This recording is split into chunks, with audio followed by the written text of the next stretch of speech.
Aventure chasse-pêche vous est présenté par Browning, Beneva et par la Fédération québécoise des chasseurs et pêcheurs.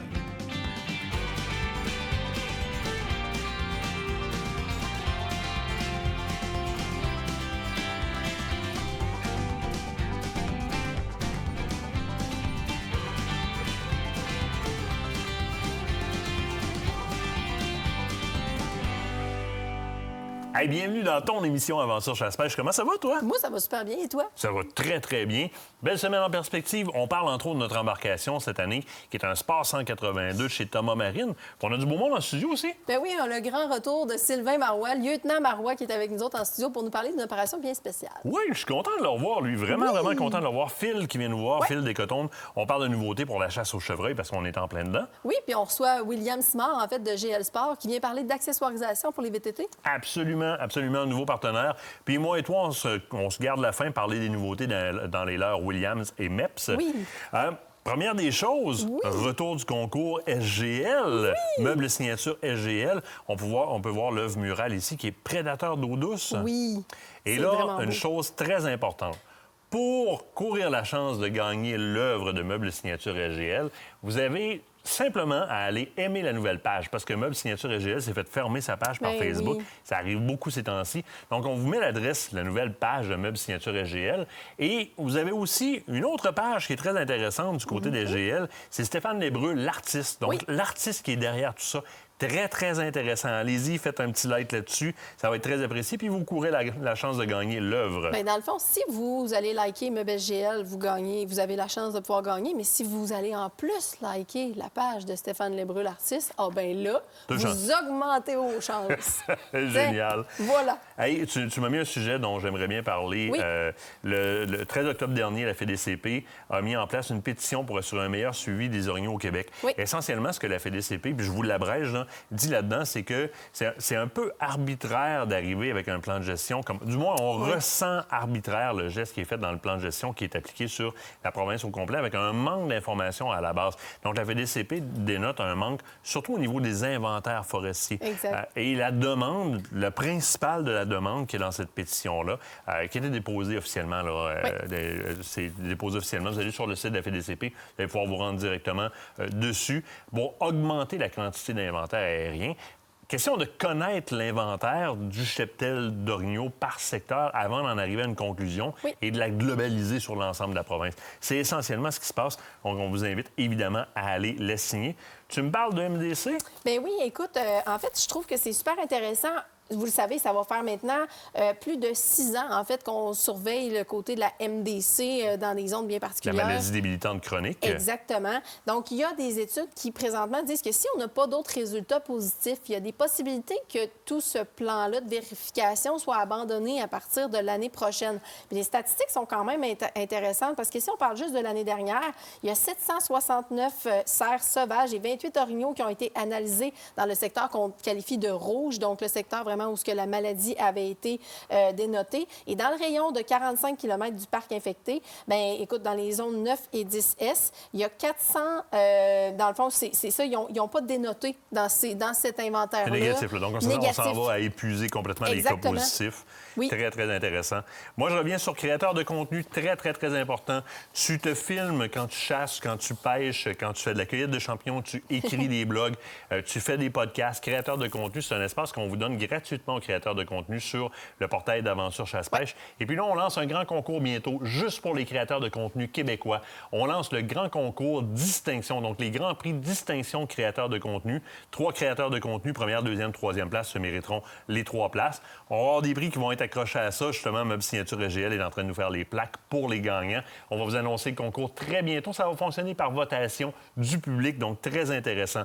Et moi, je m'en vais du côté de ma sélection Euno de la semaine. Oui, je t'écoute. Un nom que vous connaissez parce qu'il est disponible en blanc, en rosé, en rouge, avec la mention Crianza ou encore Grande Reserva. Oui. Je vous présente le Conde Valdemar Rioja Reserva en version 2015. Très, très, très intéressant. Le principal point pour lequel moi, je vais aller chercher cette bouteille-là par-dessus tout ce qu'il y a décrit sur cette feuille-là... Je vois l'étincelle dans tes yeux. Oui. savez comment souvent on dit « Ouais, c'est un vin de garde, on peut-tu le garder? Ici, le vignoble qui fabrique le vin vous le fait vieillir avant de vous l'envoyer. Ça, c'est Donc, génial. dans ce cas-ci, ce vin-là a déjà 8 ans de Wow. vieillissement. Et c'est pas étranger au fait que vous retrouvez un écusson là, qui est Wine Spectator, qui est une revue, donc qui est un média très crédible dans le monde au niveau de la sommellerie, au niveau de l'œnologie, a noté la version Reserva du Condé Valdemar à 90 points. 90 points qui est une note quand même très élevée, surtout pour un vin qui vaut 23 $ à la sac. Wow! C'est très, très intéressant. On se souviendra, famille de 5e génération, plus de 130 ans, donc depuis 1889, Bodega Valdemar, dans la région du Rioja, qui fabrique ce vin-là. Dans ce cas-ci, là, on parle de 90 de Tempranillo, 5 de Graciano et 5 de Masuelo, que je ne connais pas. Ça donne quelque chose qui est très intéressant. On va aller dans le fruit un petit peu plus comme la figue au niveau du goût. On va avoir quelque chose qui est des notes quand même assez appuyées, là. Assez pour aller coucher ça sur un braisé, qu'on l'utilise pour aller terminer la cuisson du braisé pour venir accompagner le verre qu'on va boire par la suite ou strictement le servir avec un braisé ou des viandes qui peuvent être quand même assez soutenues comme des ragoûts, des plats de viande rouge réconfortants, puis des fromages. Puis on peut aller quand même assez relevé en termes de fromage pour boire avec le Condé Valdemar. Déjà vieilli de 8 ans, on retient surtout ça. Vous n'avez pas de cellier à la maison, vous voulez des vins de garde, on a déjà fait la job pour vous pour 23 $ à la sac. C'est pas une histoire qui va s'achever demain. Ça fait déjà, comment ils disent, 130 ans qu'ils en font.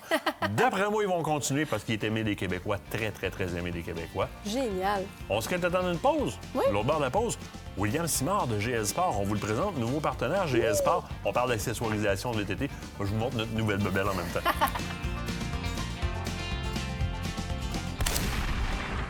Cette partie d'émission vous a été présentée par Browning.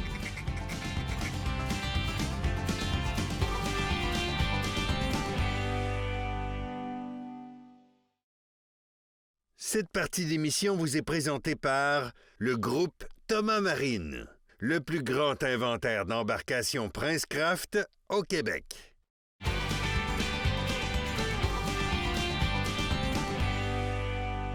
Ah oui, il y en a plusieurs d'entre vous qui m'ont connu dans le passé au moment où j'ai animé une émission avec des VTT, des motoneiges et des trucs comme ça. Puis c'est quelque chose qui n'est jamais vraiment sorti de moi, l'amour de ces outils-là qui nous permettent d'aller plus loin, avoir plus de fun, avoir moins de misère à faire nos tâches.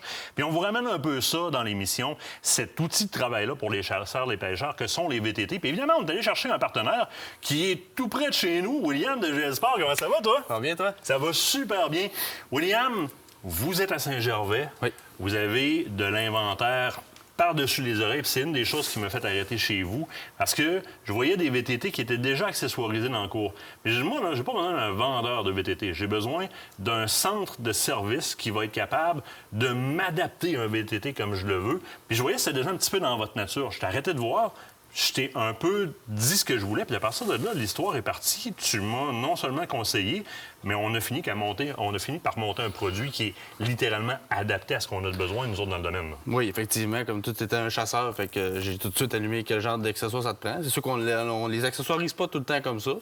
Mais écoute, moi, avec ton dossier, j'ai pu m'amuser comme j'aime habituellement.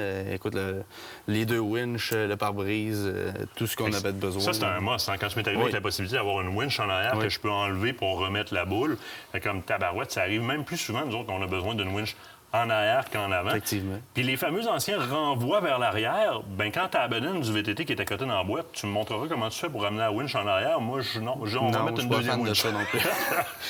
Élargisseur d'aile, oui. C'est quelque chose que moi, je voyais comme très, très, très esthétique dans le passé. Honnêtement, ça sauve de la face des branches en tabarouette. Oh oui, c'est beaucoup plus qu'esthétique. Là. Comme toi, tu es dans les forêts, les terrains accidentés, les branches, ça vient souvent s'agripper après les ailes, dans le dedans des ailes, ça vient pogner. Mais avec ça, au moins, tu évites de graffiner premièrement le VTT. Puis deuxièmement, ça donne une protection supplémentaire pour tes jambes qui sont moins exposées aux branches aussi avec ça. Là. Puis de toute façon, on avait comme projet d'y donner plus de stabilité en élargissant le cadre. Ce qu'on a fait, c'est qu'on est allé placer des élargisseurs de roues, littéralement, chaque barre, 2 pouces chaque barre. Fait que de toute façon, je me ramassais avec des roues qui étaient un peu offset. Fait que j'étais beaucoup plus exposé à manger à garnotte par la tête, même si j'ai un bon casque. Oui. C'est plate un peu. puis l'autre en surtout arrière pour le encore passager plus. qui est plus haut que toi, déjà, c'est ça. Ensuite de ça, nous autres, on fait quand même des bonnes routes pour se rendre d'un point à l'autre. Puis souvent, je vais avoir Nicolas souvent qui est avec moi, mon caméraman, ou encore Kate qui est avec moi. T'es pas juste allé chercher un banc passager. T'es allé chercher un banc passager très, très, très confort, avec des options quand même assez tripantes, parce que, entre autres, au Chevreuil, le soir, ça gèle en arrière à 10 poussins là-dessus. Là. Ouais, c'est ça, on n'est plus au mois de juillet. Là, on est rendu au mois de septembre, octobre. On aimerait ça avoir un peu plus de confort aussi. Puis les premières places qui gèlent, souvent, c'est les mains ou le denture des cuisses. Fait que quand on a un siège chauffant comme le tien avec des poignées, on a quelque chose de beaucoup plus confortable le soir pour le passager non seulement. Puis en plus, que pour toi, j'ai opté pour l'option avec le gros rangement dedans. J'ai de la place pour mettre un bidon d'essence. Il y en a un d'ailleurs dedans. Puisque c'est pas un vrai touring, considéré 2 places, on a rajouté les protecteurs d'ailes avec les pegs. Les pegs sont ajustables. Effectivement, pour le passager, pour vraiment avoir le confort optimal. Vous voyez comment chez Rancœur, on a mis chauffant en arrière. Moi, j'en ai pas pantoute en avant. Non. Par contre, on a opté pour un pare-brise pleine grandeur. Il se fait un peu plus haut. Moi, j'aimais bien ce format-là, qui est fait par Vipère, qui est une compagnie québécoise. Oui, exactement. Compagnie québécoise. Celui-là, c'est moi qui l'ai installé. Honnêtement, hyper facile d'installation.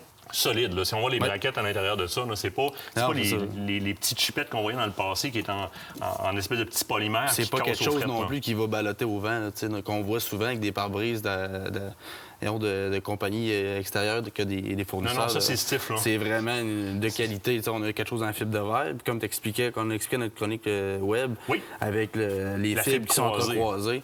Ça ne casse pas dans le froid. C'est ça, qui va faire une fibre plus solide au temps froid. Là. Le choix de la motorisation maintenant. Parce que là, il y a d'autres options. On a mis un bumper en avant. À partir de là, votre imagination, c'est à la limite où vous pouvez aller loin. Il n'y a pas de limite. Je tiens à dire que vous pouvez le faire avec la gang de chez GL sur place parce qu'ils ont un atelier de service qui est incroyable.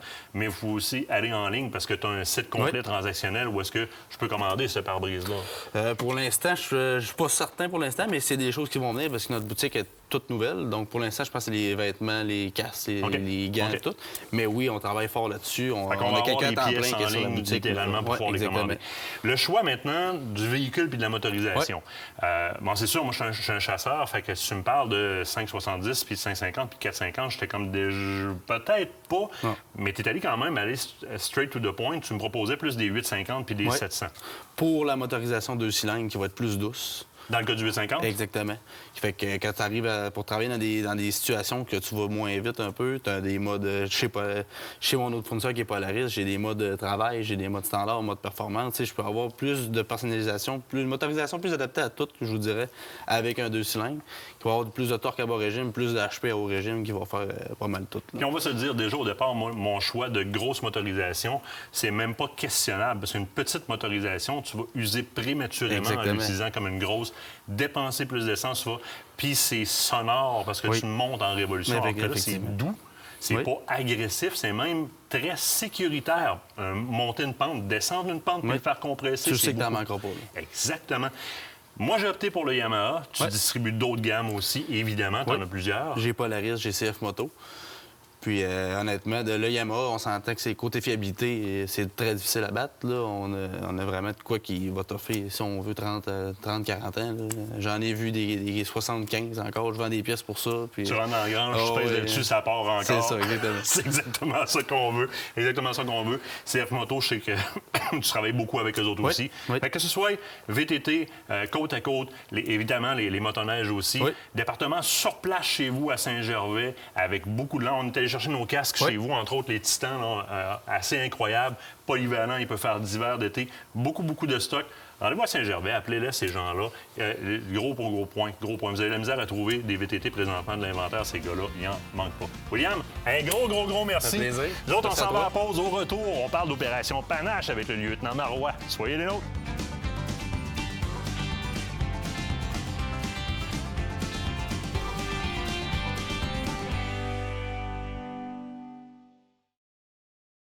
L'équipe d'Aventure Chasse-Pêche est nourrie par Bouffe et compagnie, des repas préparés, frais et savoureux.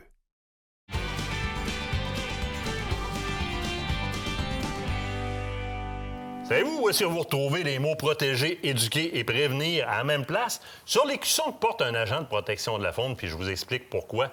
Drette là. Lieutenant Marois, ça me fait plaisir Salut, Martin. de te recevoir en studio. Ça Ben fait un oui. bon petit bout de temps que tu n'es pas venu nous oui, voir. Puis ça fait un petit bout de temps. Ça fait du bien quand on est capable de mettre des visages sur les gens qui ont quand même un mandat qui est hyper important. Au moment où les chasseurs, on peut se voir comme des unités de gestion dans un plan de gestion de la faune.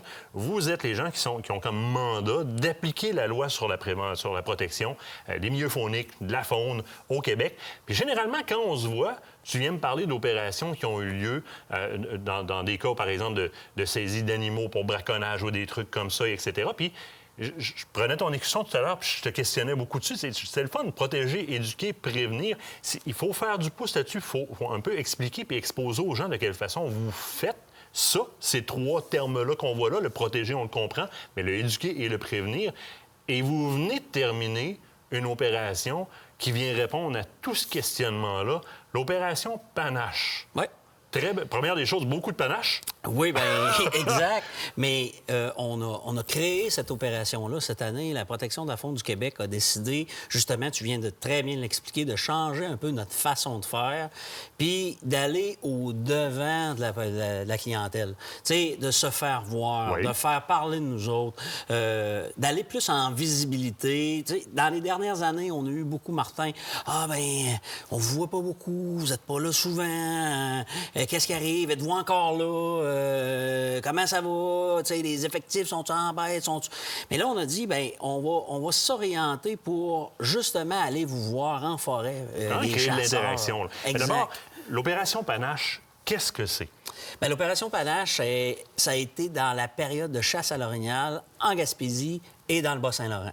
Donc, la zone un 1, secteur vraiment la donné. zone 2, que tu connais, tu les as déjà chassés dans ces secteurs-là. Oui. Pour la chasse à l'orignal, Martin, ça a été du 13 au 19, donc jusqu'à aujourd'hui. Écoute, 42 000 chasseurs se déplacent là-dedans à l'espace d'une semaine, une semaine et demie. C'est pas dans le vide là, que vous avez pris ces dates-là. Non, là. exact. Puis c'est justement pour ce secteur-là, c'est le secteur le plus gros où il y a le plus de chasse à l'orignal. Écoute, 8 000 prélèvements à peu près d'orignaux dans une semaine. C'est énorme. C'est énorme. Puis imagine, là, quand on sait que le quart des chasseurs du Québec à l'orignal se retrouve là, bien, on s'est déplacé, C'est beaucoup. on va les rencontrer. Là, quand tu dis se déplacer, vous êtes 3 qui êtes allés faire un tour là-bas? Non, bien, écoute, on a déplacé plus de 100 agents de la province. OK. Qu'on a amenés directement sur place. Puis, comme je te dis, en mode... Hey, bonjour, monsieur, comment ça va? On visite des caches, on visite des chasseurs, les entrées de chasseurs, de la collaboration avec la SQ lors de barrages aux entrées de chasseurs, juste pour aller les Tu as voir. entendu parler d'escouade canine aussi? Oui, on avait des escouades canines sur place, des escouades drones. Eux étaient là plus parce que, tu comprends qu'on est là en visibilité, mais ça ne nous enlève pas de notre rôle d'agent de la paix. Mais tu dois appliquer la loi Puis, pareil. il faut appliquer la loi. Fait que quand on est arrivé avec des gens où il y avait des infractions, il y a des fois qu'il y a des choses à trouver, il y a des... tu sais, les drones, maintenant, ils disent « Ah, mais qu'est-ce que vous faites avec ça? » Mais imagine, quand tu arrives dans un secteur puis tu sais qu'il s'est produit un acte de braconnage, puis qu'on prend le drone, puis qu'on prend le secteur, puis qu'on est déjà capable de le voir au lieu de faire toutes les fourches à pied ou en 4 roues. Bien, c'est un outil qui est très, très, très intéressant pour nous autres à utiliser. Puis nos maîtres chiens, bien, des fois, ils nous aident à retrouver un gibier, ils nous aident à trouver du poil, tu sais, des choses qui peuvent nous donner des indices de...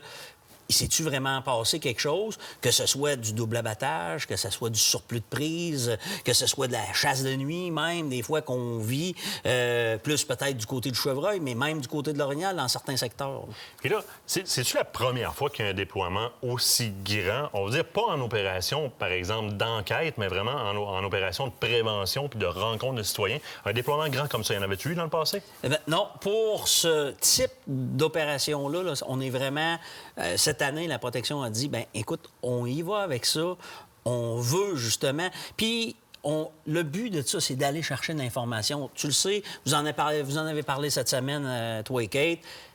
Vous êtes nos yeux, nos oreilles. Les chasseurs sont nos yeux, nos oreilles sur le terrain. Donc là, on va rencontrer nos yeux puis nos oreilles de « Hey, écoutez, si vous voyez quelque chose, hey, merci. Hey, j'aimerais ça que tu me parles de ça. Il nous reste à peine, je pense, c'est 2 minutes. Non? 2 minutes exactement. C'est très important pour moi. Je veux savoir, de votre côté, vous avez une intention qui est de déployer des gens pour aller faire de l'information. Moi, je veux savoir, du côté des chasseurs, de quelle façon ça a été perçu, cette opération-là. dans le vrai, là, vous arrivez dans le bois, vous rencontrez un chasseur. Ils ont accueilli ça comment? Bien, je te dirais que cette semaine, agréablement surpris. Dans la plupart des cas, les chasseurs sont ouverts à nous voir, puis sont même contents. On voit les agents là, qui sont revenus cette semaine en disant « Hey, Criff, ça a été le fun. » Les gens sont contents de nous voir. Puis...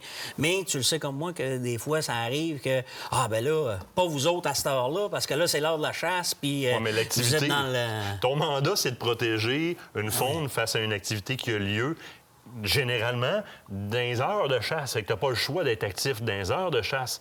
Quand j'entends hey, « il est venu scraper ma chasse », non, il met en application la loi qui a comme mandat. Là. Puis tu peux pas te prendre en délit en dehors. Il n'ira pas en novembre voir si tu es en train de pêcher à la truite. Il y a des fortes chances que tu ne sois pas là. C'est dans ton temps de chasse, aux heures de chasse, c'est là qu'il va l'interroger. Exact. Puis là-dessus, Martin, écoute, tu sais que quand on rencontre ces gens-là, ben, on leur laisse une carte. Tu fais la promotion de ça avec l'émission souvent, 1-800-463-2191. SOS braconnage. Urgence faune sauvage, on est là tout le temps. 24/7, il y a quelqu'un pour vous répondre. Puis on est capable, tout ça de façon confidentielle, de régler peut-être vos problématiques de braconnage dans votre secteur. Fait que c'était aussi pour ça, pour alimenter cette ligne-là. Servez-vous-en. C'est un outil, la protection de la faune, en quelque part, pour les chasseurs. À peine 30 secondes, juste un petit rappel. Ça veut pas dire nécessairement d'appeler s'il y a un renard qui passe sur le terrain en arrière ou s'il y a une moufette qui passe sur le long du terrain. C'est vraiment pour des urgences fauniques. Puis c'est normal de s'attendre à avoir un rappel plus tard. Souvent, les agents vont faire un travail en amont avant de nous appeler. Je veux qu'on reparle dans les futures semaines, question qu'on ait un petit peu un rapport d'opération, qu'est-ce que ça a donné, on tout va ça, être au les chiffres. bilan, tu comprends, dernière journée, on fait un rapport de ça, on fait le bilan, puis c'est sûr qu'on se rappelle, Martin, là-dessus, pour faire le tour. Lieutenant Marois, c'était un plaisir, merci beaucoup. On se quitte le temps d'une pause. Au bord de la pause, les 40 ans de Thomas Marine, ça se fait en grand.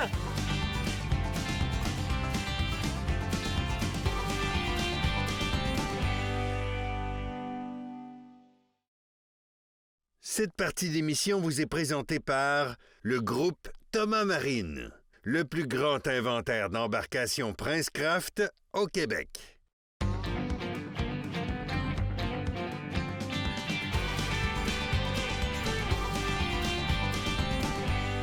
Parce que de l'expérience, bien, ça s'achète pas. Puis du savoir-faire, ça se fait sur le terrain. Quand on a un partenaire qui fête ses 40 ans d'existence, on veut le souligner. Marc-André Thomas de Thomas Marine, comment ça va? Ça va très bien, toi? Ça va super bien, surtout quand on se retrouve au travers de plein d'embarcations de même. Il me semble le sourire lève facilement. Tout le temps. Puis vous autres, des sourires, ça fait 40 ans que vous en créez, littéralement. Moi, ça m'intéresse de savoir, ça part où il y a 40 ans? Mettons Thomas Marine, là, à la base. C'est quoi l'idée? Comment on a commencé à fonder ça? C'est assez simple. Ça a commencé avec mon père qui opérait à ce moment-là avec un de ses frères, une entreprise de sport. C'est tout ce qui était chasse, pêche, ski, alpin, vélo. C'est un petit peu tout ce qui est... Du multisport. Ouais, exactement. Les multisports, tout ça. Il a acheté 2 chaloupes pour son usage personnel qu'il a mis dans la devanture de son magasin à l'époque. Puis, écoute, ça n'a pas pris 24 heures. Les gens se bousculaient. Combien tu me vends ça, cette chaloupe-là? Puis, ainsi de suite. Puis là, bien, mon père, avec son instinct d'entrepreneur, bien, On va acheter d'autres chaloupes. on va te la vendre tel prix, je vais en recommander d'autres. Puis, ça a commencé comme ça. Il a reçu la visite aussi d'un représentant des moteurs Mariner à l'époque. Oui. Qui lui a ouvert comme le droit d'accès de vendre des hors-bord. Puis, bon an, mal an, il est devenu rapidement comme le meilleur représentant de cette marque-là au Québec, là, en dedans d'un an ou 2 maximum. Au moment où on se parle, à ce moment-là, toi, t'as quel âge, juste pour nous situer, là? À ce moment-là? Moi, là, à ce moment-là, là, j'ai 4 ans. Alors, on observe Papa aller loin, mais on n'est pas encore en train de vendre des bateaux, mais on embarque dans des bateaux. Ah oui, on courait partout là, dans les magasins. Puis on était, moi et mon frère Jean-Simon à l'époque, on était quand même assez tannants, merci. Là. Donc, on faisait plus de troubles que d'autres choses. Hein. J'imagine que ça a fonctionné parce qu'on a déboulé à un moment donné à vendre plus d'embarcations, plus de marques, à remplir les showrooms, à bâtir des succursales. Exactement. Puis là, on sait que des embarcations, mais ça prend de la place, des moteurs hors bord, entreposer tout ça pour la revente. Tu as des commandes de placement à faire. Fait que le magasin de l'époque était déjà beaucoup trop petit. Puis c'est là qu'il s'est mis à magasiner pour se relocaliser, toujours dans la ville de Varennes. Sur la montée de Sainte-Julie, aujourd'hui, Lionel Boulet, et il a acheté une grange qui était comme au coin de la 132 et de ce boulevard-là. Puis je vous dis, une grange, là, c'était une grange. Là, Il y avait besoin d'espace, ça faisait l'affaire. ça sentait l'écurie ou l'étable. Oh, oui. Ça, c'est mon premier souvenir. Ça m'avait marqué de rentrer là-dedans, les espacements, puis pour mettre les bêtes et tout. Donc, il a acheté ça. Puis, bon an, mal an, ben, il l'a rénové. Il s'est fait un magasin de bateaux, un atelier mécanique. Développé là, l'entreprise là, à partir de zéro total. Là, aujourd'hui, on a combien de succursales, là? On a 6. 6 succursales. Ça veut dire que, en termes de quantité de clients qui ont le sourire de venir chercher leur embarcation, soit qui est en remisage chez vous ou leur nouvelle embarcation à toutes les années, Thomas Marine est présent sur beaucoup de plans d'eau au Québec parce que l'offre de service a grandi aussi. Aujourd'hui, vous offrez beaucoup de types d'embarcations. Ça, c'est une chose au niveau des embarcations motorisées. Je vois au deuxième étage que vous avez des embarcations non motorisées aussi. Oui. Mais il y a du service qui s'offre aussi par-dessus ça, là. Oui. Depuis le départ, on a été accompagnés par les bateaux Prince Craft, bien sûr, qui nous ont très tôt, là, dans l'aventure de mon père, ils lui ont fait confiance. Depuis ce temps-là, bien, cette marque-là nous a suivis. On est le premier concessionnaire Prince Craft depuis notre implantation, depuis la création de Thomas Marine. Puis, C'est une belle collaboration au départ entre deux entreprises locales. Là, c'est comme magique. Là. C'est tout un partnership. Là. C'est une... Cette histoire-là, là, il ne doit pas en avoir beaucoup qui existent, là, des comme celle-là. C'est assez intense. Puis d'un certain sens, les deux entreprises ensemble, vous générez tellement d'emplois régionalement avec la quantité de succursales que vous avez, du côté de Prince Craft aussi, et des entreprises avec qui vous faites affaire pour les différentes composantes des bateaux, les différents accessoires. Ça devient énorme. Là. Bien, exact. Et tu sais, juste chez nous, aujourd'hui, en 2023, on parle de 150 employés annuels chez Thomas Marine. C'est beaucoup de gens. Ça, c'est juste chez Thomas Marine, sans compter tous les sous-traitants qui nous accompagnent dans l'accomplissement de nos opérations. Là. C'est énorme, énorme. Il nous reste moins d'une minute et on pourra en parler pendant 1 heure encore facilement. Essentiellement, en dehors de la vente d'embarcation, Thomas Marine vous offre un service au niveau mécanique, hors pair, évidemment. Vous faites aussi tout ce qui est remisage et etc. Hein? Oui, on a des mécaniciens certifiés pour nos moteurs qu'on vend, les embarcations que nous vendons également. Ils sont certifiés pour les marques d'électronique que nous vendons, Hummingbird, Garmin, Raymarine, Lawrence également. Parce qu'il y a également tout un département de pièces et accessoires ici pour accessoiriser vos embarcations. On entrepose, on offre le service d'entreposage. C'est plus de 1000 embarcations entreposées annuelles. Et le service de marina également, les services d'essence à quai, tout ce qui touche pas mal au bateau, là, Thomas Marine va être présent dans l'industrie, c'est garanti. Essentiellement, vous voulez vous mettre l'orteil à l'eau de façon fiable, efficace, puis conserver un sourire parce que vous avez du service. Thomas Marine peut vous accompagner d'un bout à l'autre là-dedans et avec la fierté de représenter tout un pool d'employés québécois de par ses filiales et de ses associations avec les marchands comme Prince Craft. Marc-André, un énorme merci. On va souhaiter un autre 40 ans. On se revoit dans 40 ans. Hein? Ça serait drôle en tabarouette. J'aimerais bien ça. C'est un ponton, mais dans l'eau. Comme ça. Oui.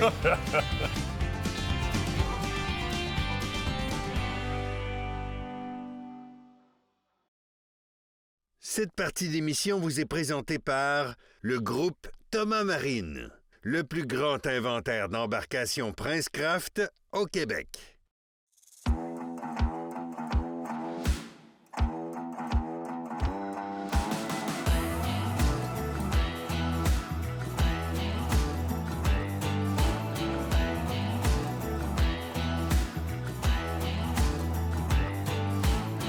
Hey, c'est aujourd'hui qu'on prend possession de notre embarcation Prince Craft du côté de notre partenaire Thomas Marine. Avec Adam, comment ça va, toi? Ça va bien, toi, Martin? Ça va super bien. Surtout quand je vois ça, il y a le sourire qui lève facilement, il me semble. On se voit sous l'eau assez rapidement. C'est sûr. Sport 182 de Prince Craft. Pourquoi nous avoir orienté vers ce modèle-là en particulier? Bien, le 182 Sport, c'est un modèle qui a une bonne longueur, 18 pieds et demi, qui est exceptionnellement large. C'est unique à Prince Craft de faire un modèle si grand que ça pour sa longueur. Mais ça fait en sorte que, justement, toi et ta famille, là, vous allez trouver de la place dans ce bateau-là. Puis c'est très, très, très sécuritaire aussi. Ah, Nicolas va aimer ça aussi. Lui, il se promène d'un bord à l'autre pour nous filmer quand on filme. Question qu'ils prennent pas le bord. Tu vas aimer les francs-bords aussi qui sont très élevés là-dedans. Ça rend la balade sécuritaire d'avoir des bons francs-bords comme ça. Puis, on va remarquer quand on sera à l'intérieur tantôt, la largeur qu'il y a sur le franc-bord. Moi, ça m'intéresse beaucoup parce qu'on peut s'y appuyer. C'est sécuritaire, c'est tripant. Nouvelle coque. Quand même, ça fait quoi, 2 ans qu'ils ont redessiné la coque? Oui, Prince Craft a redessiné ce bateau-là. Ça fait déjà 2 ans. Puis c'est une coque qui est très performante. Puis, comme je disais tantôt, c'est vraiment exceptionnel d'avoir autant de largeur pour la longueur du bateau. Au niveau motorisation, ça ressemble à quoi? Veux-tu me montrer ça? Bien, on va y aller, oui. Au niveau du moteur, là, c'est un 150 forces Pro XS de chez Mercury. Comme on dit là, depuis le début, là, ce bateau-là, vu qu'il est excessivement large, bien, j'ai pas le choix d'y mettre un 150 forces pour propulser ce bateau-là. Puis en même temps, c'est un moteur qui est extrêmement fiable, très économique aussi. Un des moteurs les plus vendus, entre autres, de chez Thomas Marine. Et ça va être une embarcation qui va être capable aussi de prendre tant de HP que ça. Parce qu'on va s'entendre, ça me prend une embarcation qui est configurée un petit peu comme celle-là pour avoir une certaine tenue à l'eau, pour demeurer, garder une certaine agilité. Même lorsque je lui demande beaucoup de performance à la largeur, de la façon dont la coque est conçue, il va me permettre de faire le tirant d'eau, va me permettre d'avoir une agilité sur l'eau de la façon dont il est conçu. Puis ça m'intéresse beaucoup. Puis ça va devenir intéressant en dehors de la pêche aussi. Parce que si je veux faire de la plaisance avec une embarcation qui, celle-là, a été configurée pêche, mais tu me rassures, là, c'est une embarcation familiale. De ce que je vois d'ici, en tout cas, je l'interprète familial au bout. Oui, c'est un peu le but de ce modèle-là avec Prince Craft, encore là, c'est d'offrir quelque chose qui est vraiment partagé pêche-plaisance. Puis oui, c'est important d'être capable de faire du sport nautique avec une bonne motorisation, se déplacer d'un point A au point B quand on fait de la pêche. Mais je veux aussi mentionner que on parle d'un 150 forces, mais c'est un moteur qui va vraiment très, très bien aussi pour faire de la pêche à la traîne. Il n'y a pas de problème non plus. Moi, j'ai été impressionné par le niveau de bruit de ce moteur-là. Et je m'explique. On a reconfiguré beaucoup les motorisations dans les dernières années du côté de Mercury pour en arriver à quelque chose qui, au niveau de la pollution auditive dans le bateau, qui est un bateau de plaisance, on est à la pêche, on va avoir du plaisir, ou on a un Nicolas Tivierge qui nous tourne, puis il a besoin de pas trop avoir de son, eh bien là, on a une motorisation qui est très, très, très respectueuse de cette partie-là. Et ce que j'ai apprécié beaucoup aussi, c'est qu'il y a un utilitaire qui est disponible à la demande, lorsqu'on le demande en commandant les engins chez Mercury, qui est le Vessel View. Et le Vessel View, c'est quelque chose qui, à mon idée, vous ne pouvez pas vous passer. Qu'est-ce que je peux avoir sur mon Vessel View comme information en tant que pilote ou encore en tant que propriétaire? Bien, le Vessel View, c'est génial. Justement, là, c'est un produit qui gagne à être connu, puis en fait, qui est tellement facile dans son utilisation. En fait, c'est un dispositif Bluetooth que n'importe qui peut installer dans son compartiment moteur. Puis, avec l'application Mercury, on va avoir toutes les informations nécessaires dans son téléphone. Ne serait-ce tout simplement que le nombre d'heures moteur que j'ai fait, les entretiens là, qui sont peut-être à venir, le réseau de concessionnaires aux alentours de moi, parce que je fais de la navigation. On peut même prendre rendez-vous avec un concessionnaire s'il y a un trouble. C'est aussi facile que ça. Là. Donc, vraiment, ça vaut vraiment la peine de l'avoir. Là.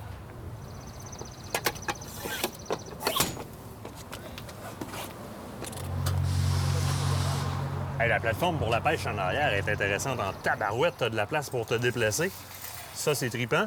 Je vois que ça, c'est pour un mât pour faire du ski ou pour faire de la tripe? Oui, c'est ça, Martin. C'est un poteau de ski là, qui est amovible, là, qui va là. Présentement, il est rangé dans son rangement là, latéral. Ça, les kids vont être contents. Ben oui, mais tout le monde y trouve son compte. C'est vraiment pêche famille. Puis je veux aussi te faire remarquer la grandeur du vivier. Le vivier, il est super grand. Et tabarouette, OK, oui. C'est parmi les plus grands modèles là, qu'on retrouve chez Prince Craft. Puis il y a 2 pompes dans celui-là. Fait que l'oxygénation des poissons est maximale. Optimal. Ouais. Optimal. Si je me trompe pas, tout ça ici, ça se rabat en une banquette. Ben oui, je vais vous montrer ça. Puis c'est exceptionnel. C'est 3 places assises et non 2. OK. Ouais. Fait qu'on a 3 de large, porte-verre, poignée, tout ça. Ça vient évidemment avec un toit qu'on peut utiliser. Oui, le toit est là, le toit complet. Ça permet, entre autres, de prolonger sa saison quand on commence le printemps de bonne heure, faire de la pêche tardive à l'automne. Oui. Le toit, là, c'est bien apprécié. On peut s'accompagner de musique. Je vois tout de suite les caisses de son qui sont juste ici au pied. Fait qu'il doit y avoir un radio là-dessus. Oui, la radio est bonne aussi. Sous tes pieds, l'orange canne, c'est quelque chose qui nous intéresse beaucoup parce qu'évidemment, on a beaucoup de versions de canne qu'on veut traîner avec nous autres. Donc, ça va pouvoir carrément rester dans l'embarcation en sécurité. L'accès est facile, puis il y a de la place. C'est pas les anciens range-cannes qu'on cassait toutes les bouts de canne en essayant de rentrer ça là. C'est bien fait. Génial pour ça. Console quand même très accessible, il y a de la place. On se sent à l'aise, même quand on est grand comme ça, il y a de la place en masse. Tu me parlais du trolling switch aussi. On reviendra là-dessus dans les tournages de trolling switch, mais essentiellement, quand on le prend en option, on peut rabaisser la révolution du moteur à l'arrière beaucoup. Il n'y a plus de raison d'avoir un deuxième moteur pour troller maintenant quand on a des Merc dans le 150 comme ça en vaut vraiment la peine et ça se fait très bien. Tu m'as placé un premier Garmin à l'avant. On est dans les dernières technologies Garmin, beau grand écran. Et lui, il a sa sonde à lui pour l'avant, là, qui est placée à l'arrière. Nouvelle génération Garmin, encore très facile à utiliser, très claire la définition d'image. Nouvelle sonde aussi, très précise aussi. Et là, je vois que tu en as un autre derrière toi qui est couplé avec le Minn Kota qu'il y a là, c'est bien ça? Oui, en avant, on t'en a mis un deuxième qui est relié au moteur électrique. Alors, le pêcheur qui va pêcher en avant, mais lui aussi va avoir son sonore, son image, ses poissons. Donc, on pourra contrôler la motorisation d'à partir d'ici, tout simplement, avec une main. Ça va être aussi simple que ça. Mais mon pêcheur en avant va pouvoir avoir aussi sa vue si, par exemple, on serait à dandinette. C'est très différent de pêcher à la traîne où est-ce qu'une sonde à l'arrière suffit pour les deux écrans sans aucun problème. Du rangement à l'avant aussi, on a aussi un vivier à l'avant. Les coussins sont amovibles, ça donne une grande surface pour pêcher. Le banc, on peut le déplacer? Ben oui, pas de problème. On pourrait l'amener en arrière parce qu'on avait une base de banc tantôt. Mais oui, il est amovible. Puis vivier de côté gauche, glacière côté droite, puis rangement pour mes batteries au milieu. Écoute, t'as plein de sujets à la pêche avec ça, Nick? Ah oui? Oui, ben, on va piner ça, puis on part avec. Adam, un gros merci. Merci, Martin. Excellent service. Vous savez où arrêter maintenant? Peu importe ce que vous mettez à l'eau, une chaloupe, un canot ou mettons vos pieds, c'est chez Thomas Marine que ça se place. 6 points de service, plus les marinas. Si vous voulez à la main, là, généralement, il y a un gars de Thomas Marine qui va venir vous aider.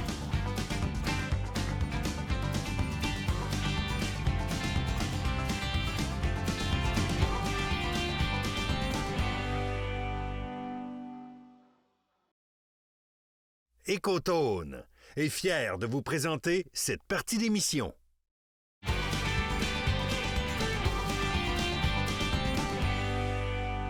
C'est la fameuse saison du chevreuil qui approche à grands pas. Mais là, ça nous prend aussi des produits. Question d'être bien équipé, question d'être sûr d'avoir la meilleure chasse qui soit. Mais pour ça, ça nous prend aussi Phil Descotonnes. Salut, Ça va Phil. bien? Oui, ça va, toi? Yes, good. Good. Tu voulais nous parler un peu des différents produits que vous avez chez Ecotone pour pouvoir Yes. répondre à nos besoins. On va peut-être commencer, parce que là, écoute, tu as amené du stock sur un moyen temps. Beaucoup de stock. J'ai rempli la table à ce soir, ouais. Ah oui, c'est un moyen temps. Écoute, je pense qu'il faut peut-être parler un peu de notre saline. Il y a quand même quelque chose à faire, même si on est en période automnale. Bien, exactement. On a travaillé avec nos salines durant toute la saison estivale, dès le printemps. Puis rendu à l'automne, il ne faut pas les négliger parce qu'on va toujours continuer à avoir un certain voyagement des serres qui vont aller vers nos salines. Donc, pour ce faire, on a nos blocs de sel réguliers, Oui. mais je te propose aussi des blocs qui sont très, très riches en protéines. Oui. Blocs tressés de la compagnie Gland Shine. Donc, c'est riche en protéines, plein de bonne bouffe pour eux autres. Ils vont adorer ça. On peut y aller aussi avec les poudres volatiles. Tu sais, la fameuse poudre qui va au vent, qu'on utilise depuis le printemps. Bien, ça, c'est encore des choses à utiliser jusqu'à la fin de la chasse. Puis en passant, Ecotone, on a une odeur exclusive à nous autres. Ah oui? Chez Munris aussi, oui, l'odeur de menthe sauvage. Ça sent très, très bon. Puis c'est différent des autres. C'est souvent ça l'enjeu, en salines. fait, à la chasse. Exactement, C'est ouais. réussir à se démarquer. Puis là, si on arrive avec une nouvelle odeur comme ça, puis c'est exclusif chez Ecotone, on n'a pas le choix de faire le tour par chez vous. Exactement, voilà. Donc, notre saline, on parle d'odeur, mais aussi on peut y aller avec des odeurs qui sont liquides, dans des sprays. Donc, on va aller faire des lignes d'odeur pour vraiment centraliser le gibier vers notre appât, vers notre saline qu'on va surveiller ou être pas loin nécessairement pendant la chasse. OK. Donc, on a notre saline, on l'a vraiment réactivé pour l'automne. On va parler après ça d'appât. Oui. Donc, tu sais, on nourrit pommes, blé d'Inde, Oui, effectivement, on en a Mais pas on est mal. capable vraiment de le booster, vraiment de le remonter d'une coche. Donc, je prends par exemple le Last Meal de Munris aussi, Celui-là exactement ici. au bout. Tu vois, Il y c'est... a tellement de produits, je ne sais même plus lequel prendre. Ah, il y a du stock, c'est fou. Ça, le Last Meal, là, c'est vraiment un appât qui est riche en protéines. Ça, on voit, il y a du tournesol, il y a Eh du oui, soya, il y a des grains glands là-dedans. C'est fou. Tu sais, on vient vraiment là, donner un apport en protéines, en gras, qui est vraiment sacoche pour le chevreuil. Puis le chevreuil, lui, il comprend ça. Oui, puis il faut aussi penser qu'à cette période-là de la saison, c'est vers là qu'il va se diriger. Fait que, tu sais, il va comme Exactement. réduire son alimentation. Des fois, on a une tendance à dire « je vois plus mes morts à mon spot ». Bien, c'est un petit peu à cause de ça aussi. Ils ont besoin d'avoir de quoi Bien, qui est exactement. riche Puis en ça, ce qui nutriments. arrive, c'est qu'on va prendre l'exemple du mâle. Lui, il arrive, il est à la course, il court après des femelles. Il a besoin de quoi qui va lui donner vraiment de l'énergie rapidement. Effectivement. Ça, beaucoup plus ça que des pommes puis des carottes. Ben oui. Exact. Ensuite de ça, tu y vas vraiment au niveau des différentes urines, des différentes odeurs. Différentes urines. Je te présente la corde à boc de Glanshine. Ben oui. C'est quoi ça? Ça, c'est une corde qui est suspendue, qui a un arôme dedans. OK. Donc, ça sert à faire des faux grattés, des fausses cartes de visite pour le chevreuil. Ça fait longtemps que c'est utilisé aux États-Unis, puis je peux te dire, c'est une très belle nouveauté qu'on a au Québec maintenant. Vraiment Puis je peux te dire, ça marche. Tu vas suspendre ta corde à un endroit qui est propice pour qu'il y ait un gratté. Tu vas t'ouvrir un petit gratté, puis naturellement, tous les chevreuils de ton secteur vont passer, vont sentir à terre, vont se frotter la tête sur la corde, puis tu viens vraiment créer une carte de visite qui amène le chevreuil à un même endroit. Bien, ça, c'est le fun parce que ça nous permet d'avoir aussi un autre point d'observation. On a tendance à se fier juste à notre saline. Hein? On est très fort là-dessus, mais là, ça te donne un autre point d'observation sur des grattés. Mettre une belle caméra là-dessus, ça vaut la peine. Ça amène des belles surprises. Hein? Avec Glanshine, j'ai amené aussi des petites poques. Ces petites poques-là, ça contient de l'urine synthétique. OK? Donc, tu veux vraiment faire des lignes d'odeur, avoir une odeur qui va persister à l'eau et durant le temps. Bien, la poque, justement, qu'on peut voir, le sac est transparent, c'est super le fun. On est capable de gratter sur les arbres, laisser l'odeur, puis ça va rester beaucoup plus longtemps que des urines liquides. OK, puis c'est un peu comme une espèce de cire de ce que je vois. C'est ça, c'est de la cire, exactement. C'est génial, ça. C'est une super bonne idée.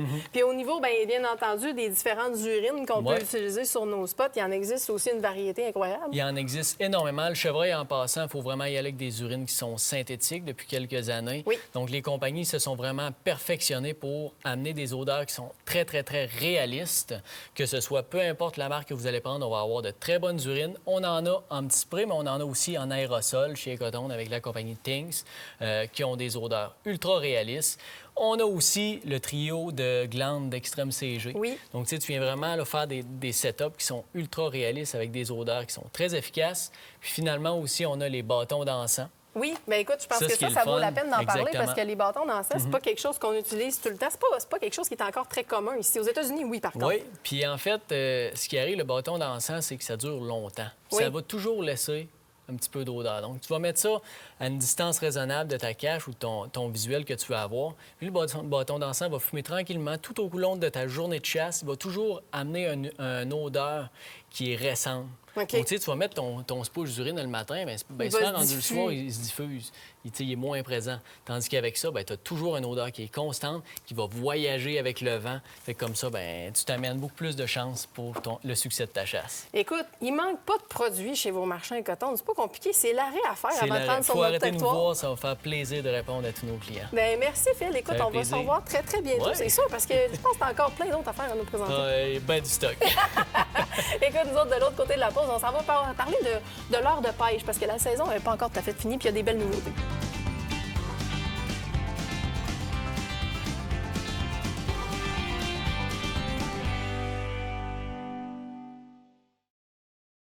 Cette partie d'émission vous est présentée par la fromagerie Victoria, authentique et familiale depuis 75 ans.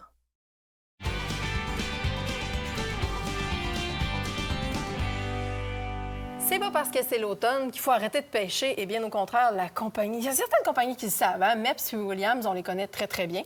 Oui, oui, absolument. Bien, c'est une réputation qui date de loin en arrière de nous autres. Si on regarde dans les coffres de nos grands-pères, bien souvent, on va retrouver des Mepps et des Williams parce qu'elles ont toujours été présentes, ces cuillères-là, dans l'histoire de la pêche, à peu près dans n'importe quelle espèce. Oui.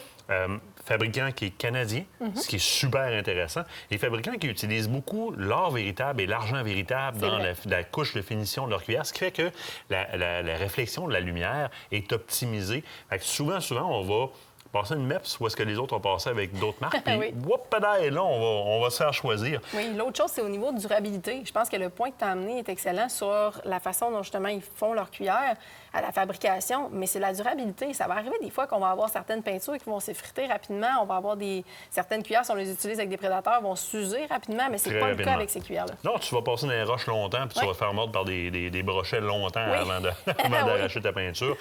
Parlant de brochet, c'est une des espèces qui est très active à ce temps-ci d'année, qui est encore super le fun à pêcher. Qu'on le fasse en herbier, qu'on le fasse un petit peu plus en profondeur. En top water, on peut avoir de très bons résultats. Les cuillères ont toujours très bien fonctionné avec une technique où est-ce qu'on va faire un peu comme le walk the dog. On va vraiment donner des coups saccadés avec certains poses. Donc, on va coucou, on pose, coucou, on pose. Oui. C'est très, très, très intéressant. Puis des colorations dans le blanc et dans le rouge, comme ça ici. La cyclope, qui est une classique.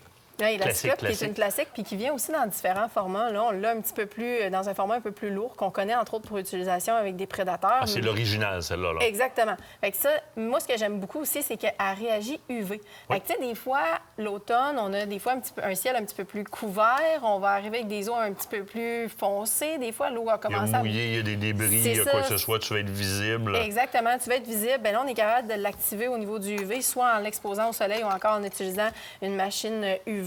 Donc, on est capable de le faire avec ces cuillères-là, puis peut-être de tirer notre épingle du jeu, justement, à l'automne. Des colorations qui ressemblent au poisson que le brochet va manger, donc un petit peu style Fire Tiger un peu, mais sur le long, donc un peu comme une perche chaude, très intéressant. Faut oser, faut y aller aussi évidemment avec la température. Tu sais, des colorations bleutées, si tu veux aller un petit peu plus en profondeur, on sait que le bleu va persister au niveau de la visibilité dans l'eau.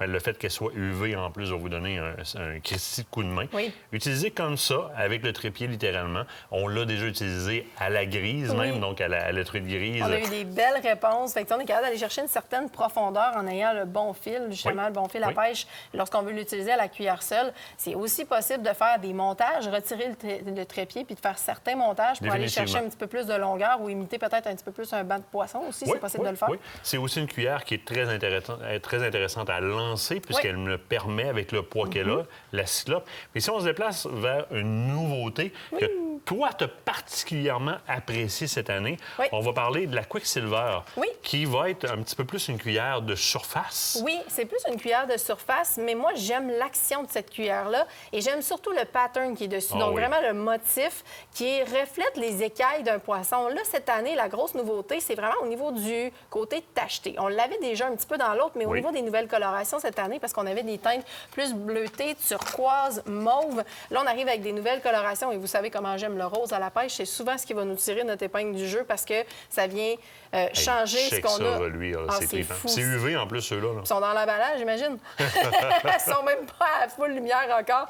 Mais tu sais, ils sont UV en plus. Moi, j'aime le pattern. Ça vient vraiment répéter l'écaille d'un vrai poisson. Et l'action de cette cuillère-là dans l'eau est vraiment géniale. On l'a utilisé, entre autres, dans certaines pourvoiries en format peut-être un petit peu plus petit parce que les premières Quicksilver qu'on a eues étaient plus petites. Là, on les a maintenant soit en 1/3 d'once ou encore en 3/5 d'once, ce qui fait qu'on a des formats un petit peu plus grands pour nous permettre justement de faire des montages différents ou encore d'y aller au prédateur parce qu'on serait capable d'aller au prédateur directement comme ça sur le trépied. Si j'y vais un petit peu plus sur un couvert, donc un bord d'herbage, si on veut, là, donc vraiment dans les herbiers, bien, ça va me permettre plus facilement de la faire sauter sur l'eau. Même avec le walk the dog, pour la faire planter un petit peu, là, ça va me permettre d'avoir une action qui est très, très, très intéressante. D'ailleurs, c'est une technique, le walk the dog, mais un petit peu adaptée à la Sylvain Desjardins, parce qu'on a pêché beaucoup avec Sylvain par le passé, qui est très, très, très saccadé. On est habitué au walk the dog d'une certaine façon. On a aussi été avec Marlon Prince du côté du Nouveau-Brunswick qui utilise beaucoup cette technique-là.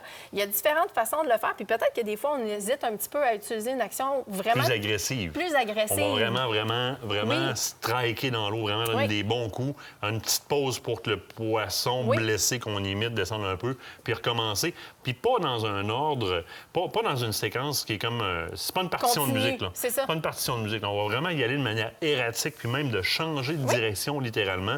Combien de fois est-ce qu'on a eu des brochets qui sont venus taper sur le bord de la chaloupe à la dernière minute avec ces techniques-là? C'est ce qu'on aime.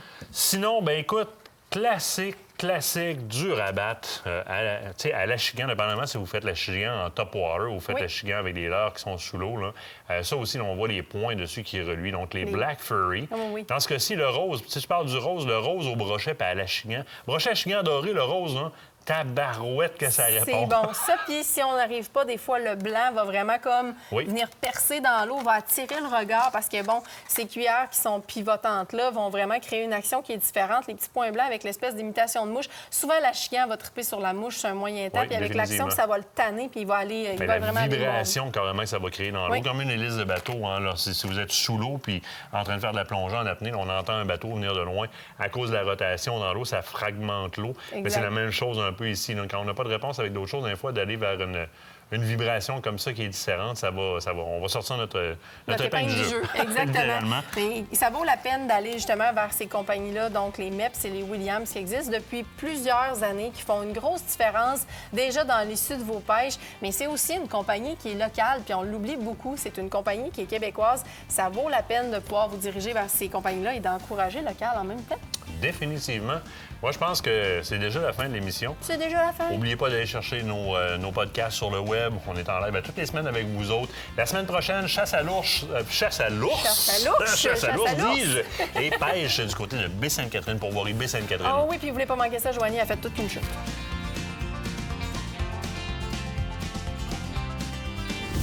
Aventure chasse-pêche vous a été présenté par Browning, Beneva et par la Fédération québécoise des chasseurs et pêcheurs.